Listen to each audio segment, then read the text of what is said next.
تعلیم کو آپ اپنی زندگی کا سب سے پہلا ترجیحی بنیاد آپ تعلیم کو بنائیے۔ تعلیم ترقی کی پہلی اینٹ ہے۔ آپ چاہتے ہیں کہ آپ کا بچہ آگے بڑھے، دین میں آگے بڑھے، دنیا میں آگے بڑھے، شریعت کے علوم کا ماہر بنے اور دنیا کے اندر ڈاکٹر اور انجینئر اور پروفیسر بنے، اچھی بلڈنگیں اور اچھی کاریں چلائے اور اچھی بلڈنگیں بنائے اور اچھے اسٹیٹس اور کوالٹی اور روایلٹی کے ساتھ زندگی بسر کرے۔ دنیا کا مطالبہ ہو یا دین کا مطالبہ ہو تو بہرحال آپ کو تعلیم کو ہتھیار بنانا پڑے گا، تعلیم کو بنیاد بنانا پڑے گا۔ ماشاءاللہ ابھی میں ارریہ سے آ رہا ہوں آپ کے یہاں، میں ایک کتب خانہ والے میرے دوست ہیں مفتی خالد قاسمی صاحب، بک ڈپو چلاتے ہیں۔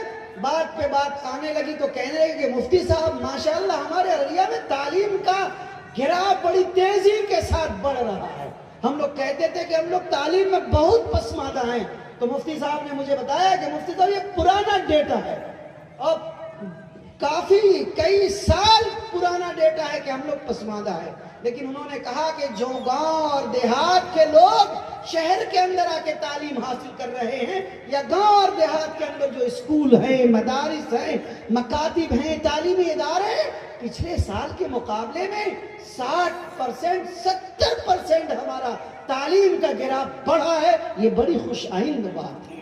ہم اور آپ نے پیٹ پہ پتھر باندھ رکھ کر کے علاقے کے نوجوانوں نے دلی اور ممبئی اور ہریانہ اور پنجاب اور بنگلور اور ملک کے دیگر شہروں کے اندر مزدوری کر کے، فیکٹریوں میں کام کر کے، کاج اور بٹن بنا کر کے، جوتے اور چپل کی فیکٹریوں میں کام کر کے گھر بھی بنایا اور بال بچوں کو اچھی تعلیم بھی دی۔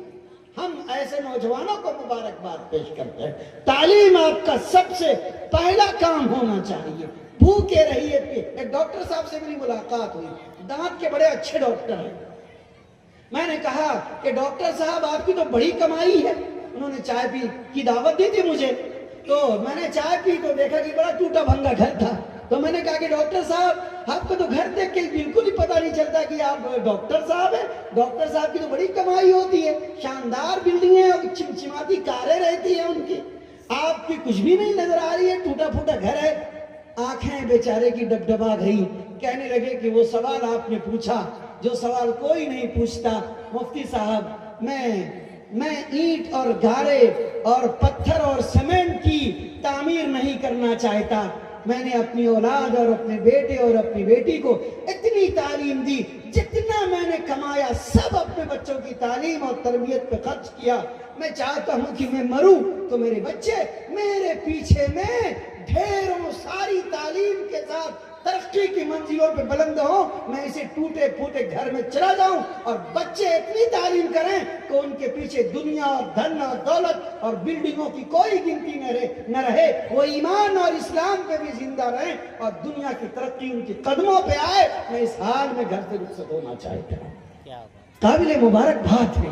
اس لیے آپ حضرات سے درخواست ہے کہ اسکولوں میں بچوں کو پڑھائیں، مدرسوں میں بچوں کو پڑھائیں، لیکن پڑھائیں، بس اتنا لحاظ ہونا چاہیے کہ پڑھائی کے ساتھ انسانیت ہو، آدمیت ہو، اساتذہ کا ادب و احترام ہو، اسکول کے گارجین کا ادب و احترام ہو، مدارس کا ادب و احترام ہو، آپس میں تفکیر ہو، مذاکرہ ہو۔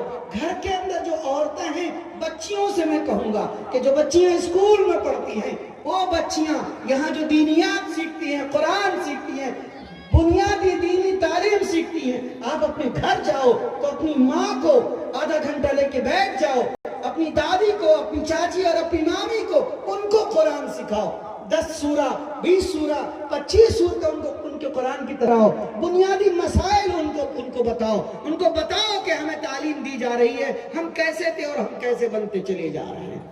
گھر کے اندر بھی